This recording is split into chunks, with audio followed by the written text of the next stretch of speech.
Ate. Kuha ko. Saan bago dyan? Kasi, ano ba ate sa mga naglilihi? Pwede na yan. Oh, Hindi mo kapili. di mo alam. Baka kasi makunan niya natin pag Gusto ko si Banana Q daw yung tatluhan. Saan ba tatluhan dyan? Ayan. Ha? Naglilihi talaga, sir? Oo. Wala tawa. Naglilihi yung Paano kaya yan? Di ko alam kung Saan ang bago dyan? Diba bago to? Gusto ko yung malambot Ayaw ko na masyado marami asukal. Yun!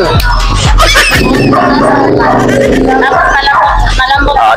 2 peraso oh. Ano? Yes.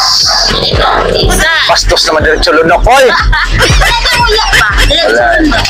Pa yun. Tsaka isang ate. Kamuti Q. Sino naglihi, sir? Yung yung aso namin. Ang aso, ako yung tao Sana maubos all yung paninda namin, sir. 45. Niloloko mo po, sir Kaya nga Diba, sir? Sarap na saging mo ate. Ikaw ate. Dahil ikaw. 200 kilo, okay yun. Paano ka niligawan ng asawa mo dati?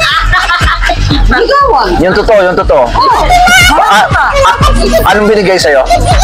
Bulak. Anong klaseng bulak? Chocolate. Wow, chocolate. Anong klaseng chocolate? Yung malaki o maliit? Yung parang haba-haba. Wow! Tapos nung binigyan ka ng bulaklak, sinagot ko na siya, hindi pa? Dugay pa. Dugay pa. Uy! Mga pila ka tuig. Dugay pa yun. Kanang asawa ni mo karon? Mo di ba asawa mo? Ha? Dalaga di ka karon te. Way nang uyab te. Way nang uyab. Alo. Si Sir. Bilis. Ikaw ate Ate. Buhay mo ate tuloy. Si buhay ni Sir. Ano? Bigla sa buhay mo, napunta tuloy kay ate. Oo nga. Ate, sige batiin mo yung yung naligaw sa'yo. Wala kang ligaw? Wala. Ganyan ba kadaming asukal no? Oo, dati pa ito. Oo. Sige ate.